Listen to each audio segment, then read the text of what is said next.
तो दोस्तों 2022 के फर्स्ट 6 मंथ्स ऑलरेडी निकल चुके हैं और अगर आप स्टॉक मार्केट की बात करेंगे, निफ्टी की अगर आप बात करेंगे तो नेगेटिव रिटर्न एक 6 महीने में निफ्टी ने बना कर दी है। निफ्टी की यही बात क्या करें, अगर उसके अलावा आप चाहे मिड कैप इंडेक्स की बात करें, स्मॉल कैप इंडेक्स की बात करें, आईटी इंडेक्स की बात करें, हर जगह आपको पिछले 6 महीने में नेगेटिव रिटर्न्स देखने को मिली है, जिसका सबसे बड़ा रीज़न है जो फॉरेन इंस्टीट्यूशनल इन्वेस्टर्स हैं वो लगातार इंडिया में सेलिंग कर रहे हैं। अगर आप पिछले 6 महीने में देखेंगे, सिर्फ 2022 की अगर हम बात करते हैं, 2,85,000 करोड़ से भी ज़्यादा पैसा फॉरेन इंस्टीट्यूशनल इन्वेस्टर्स इंडिया से निकाल चुके हैं। इतनी सेलिंग कभी आज तक इन्होंने एक साल में भी नहीं की जितनी अभी सिर्फ 6 महीने में कर चुके हैं, और एक ज़बरदस्त लगातार सेलिंग ये चल रही है। सिर्फ इस 6 महीने की बात नहीं है, पिछले साल भी अगर देखेंगे एंड में 3-4-6 महीने से सेलिंग यहाँ पर चल रही है। तो अब आप मान सकते हैं कि लगभग एक साल से लगातार फॉरेन इंस्टीट्यूशनल इन्वेस्टर्स इंडिया में सेलिंग कर रहे हैं। उसका रीज़न क्या है और उसकी वजह से इतनी ज़्यादा गिरावट क्यों आ रही है मार्केट में, आने वाले 6 महीने में आप स्टॉक मार्केट में क्या एक्सपेक्ट कर सकते हैं, इन सब चीज़ों पे हम बात करने वाले हैं। तो दोस्तों सबसे पहले हम बात करते हैं कि इतना ज़्यादा जो पैसा ये निकाल रहे हैं ऐसा क्यों कर रहे हैं। देखिए उसके 2-3 रीज़न है। सबसे पहला रीज़न है जो यूएस में अभी रिसेशन आने की बातें चल रही हैं, वो सबसे बड़ा रीज़न है कि अगर देखिए होता क्या है कि हो सकता है इंडिया में रिसेशन ना आए, क्योंकि इंडिया की इकॉनमी यूएस की इकॉनमी से काफ़ी स्ट्रॉन्ग अभी चल रही है। लेकिन अगर यूएस में रिसेशन आता है या फिर यूरोप और यूएस दोनों में रिसेशन आता है तो इंडिया की जो कंपनीज हैं वो बहुत ज़्यादा डिपेंडेंट है यूएस यूरोप में अपने रेवेन्यूज़ के लिए, तो उन कंपनीज पर भी इंडिया में इंपैक्ट आएगा और वहां पर भी गिरावट देखने को मिल सकती है। दूसरा दोस्तों सबसे बड़ा रीजन है जो इंडिया की जो करेंसी है यानी कि आईएनआर और यूएसडी का अगर आप कंपैरिजन करेंगे तो एक जबरदस्त गिरावट आईएनआर में लगातार देखने को मिल रही है। उसकी वजह से जो फॉरेन इंस्टीट्यूशनल इन्वेस्टर्स हैं उनकी रिटर्न्स कम हो रही है। अब इस चीज को समझाने के लिए मैं एक बार आपको एक एग्जांपल से समझाता हूं ताकि आप एग्जैक्टली समझ पाएंगे कि क्यों जब यूएस में जब इंडिया की करेंसी गिरती है तो फॉरेन इंस्टीट्यूशनल इन्वेस्टर्स निकालने की कोशिश करते हैं अपना पैसा पहले ही। तो देखिए मान लीजिए 2012 में किसी फॉरेन इंस्टीट्यूशनल इन्वेस्टर ने 1000 यूएसडी इंडिया में लाए होंगे इन्वेस्ट करने के लिए। उस टाइम पे जो रुपीस और यूएसडी की कन्वर्जन रेट देखते हैं आप तो 50 के आसपास चल रहा था, यानी कि वो 50,000 रुपीस इंडिया में इन्वेस्ट करने आए थे। और अगर आप पिछले 10 सालों में निफ्टी की रिटर्न देखेंगे तो 11.5-12% की रिटर्न निफ्टी ने पिछले 10 सालों में जनरेट की है।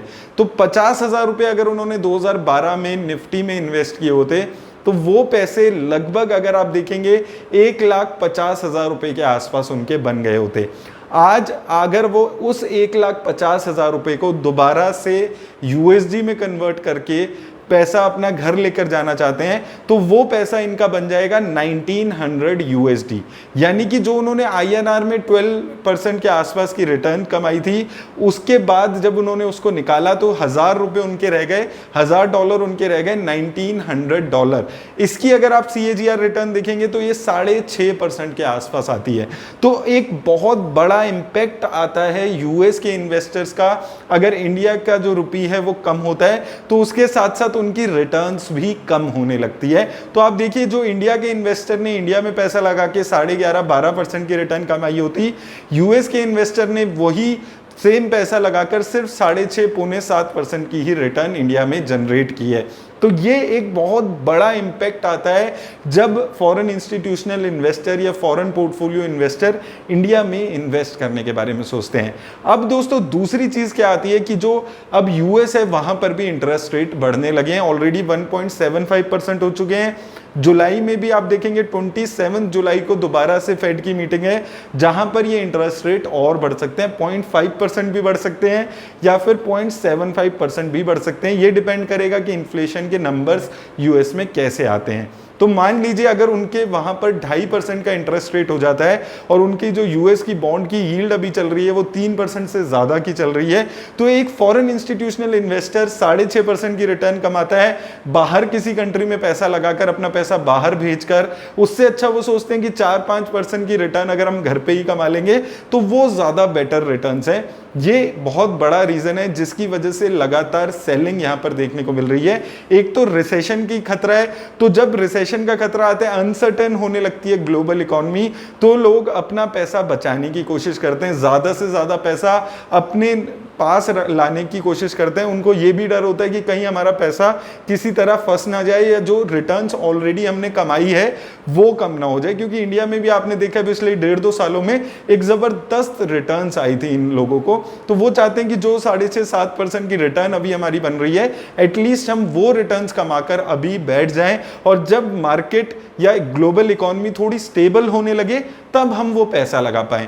इंडिया की जो स्टॉक मार्केट है उस पर इसका क्या इम्पैक्ट आ रहा है कि इंडिया की मार्केट गिर रही है। हालांकि अगर आप दूसरे एंगल से देखेंगे, 2,85,000 करोड़ अगर कोई इंडिया की मार्केट से आज से 10 साल पहले निकालता तो शायद इंडिया की मार्केट में 30-40% की गिरावट आती, लेकिन अभी भी इंडिया की मार्केट में 10-15% की ही गिरावट आई है। उसका सबसे बड़ा रीजन है डोमेस्टिक इंस्टीट्यूशनल इन्वेस्टर, या आप ये भी बोल सकते हैं कि रिटेल इन्वेस्टर्स ने जो जबरदस्त इन्वेस्टिंग की है पिछले 1-1.5 साल में, जो इंडिया में इन्वेस्टर्स अब लगातार इन्वेस्ट कर रहे हैं, वो भी एक रीजन है कि बहुत ज्यादा गिरावट अभी भी इंडिया की मार्केट में नहीं आई है। अगर आप म्यूचुअल फंड का आंकड़ा देखेंगे तो पिछले 6 महीने में म्यूचुअल फंड्स में लगभग 1,22,000 करोड़ तक इन्वेस्टमेंट हो चुकी है।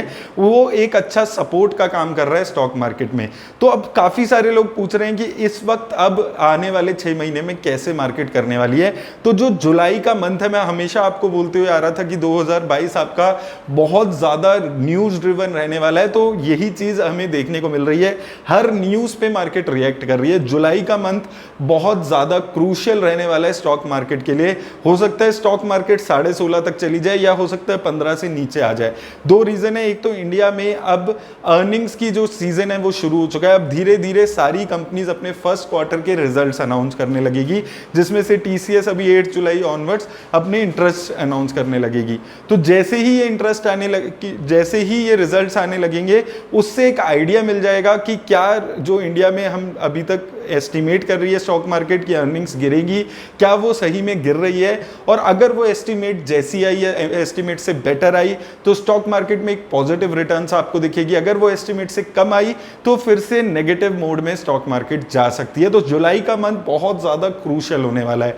दूसरा, यूएस के इन्फ्लेशन के नंबर्स आने वाले हैं, और ये उम्मीद लगाई जा रही है कि यूएस की इन्फ्लेशन शायद अब 8.6% रही थी हमारी मई की यूएस की इन्फ्लेशन, शायद अब वो उससे ज्यादा नहीं बढ़ेगी। तो उससे अगर कम होती है इन्फ्लेशन तो पॉजिटिव न्यूज होने वाली है मार्केट के लिए। उससे ज्यादा हो जाती है तो मार्केट में एक इसका ओवर रिएक्शन देखने को मिलेगा, क्योंकि इस इन्फ्लेशन के नंबर से आगे 2 और नंबर्स कनेक्टेड है।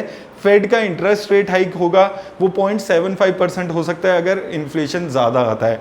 उसके बाद 28 जुलाई को जो यूएस है वो अपने जीडीपी ग्रोथ के एस्टीमेट देने वाली है, और मैंने आपको अभी कुछ दिन पहले बताया था कि यूएस के जो जीडीपी ग्रोथ हुई है फर्स्ट क्वार्टर की, वो नेगेटिव की हुई है।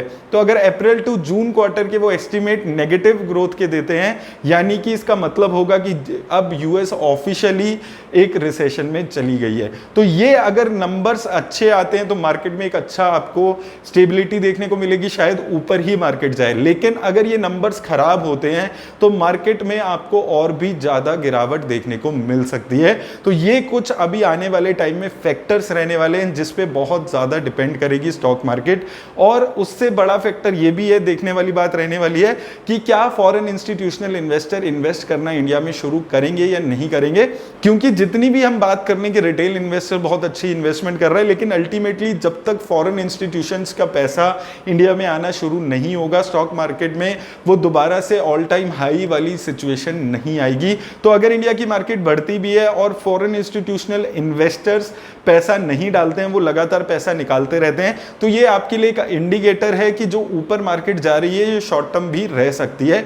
मार्केट को ऊपर सस्टेन करने के लिए फॉरेन इंस्टीट्यूशनल इन्वेस्टर की इन्वेस्टमेंट की जरूरत पड़ने वाली है। तो ये कुछ फैक्टर्स हैं जो आने वाले 6 महीने में स्टॉक मार्केट को चलाने वाली है। और जुलाई का महीना बहुत ज्यादा क्रूशियल पार्ट प्ले करने वाला है। तो ये सारी चीज़ें इस महीने आपको देखनी होगी, इन चीज़ों पे नज़र रखिए, थोड़ा थोड़ा करके पैसा लगाइएगा, बहुत सारा पैसा एक साथ अभी मत लगाइए। ये जो नंबर्स आएंगे, ये जो डिसीजंस आएंगे, इस पे बहुत ज़्यादा मार्केट चलने वाली है और आने वाले टाइम में 6 महीने में भी आपको अभी वॉलेटिलिटी और ज़्यादा देखने को मिलने वाली है। तो इन सब चीज़ों का दोस्तों ख्याल रखिए। उम्मीद करता हूँ आप लोगों को हेल्प मिलेगी इस वीडियो से। मेरी तरफ से बस इतना ही, धन्यवाद।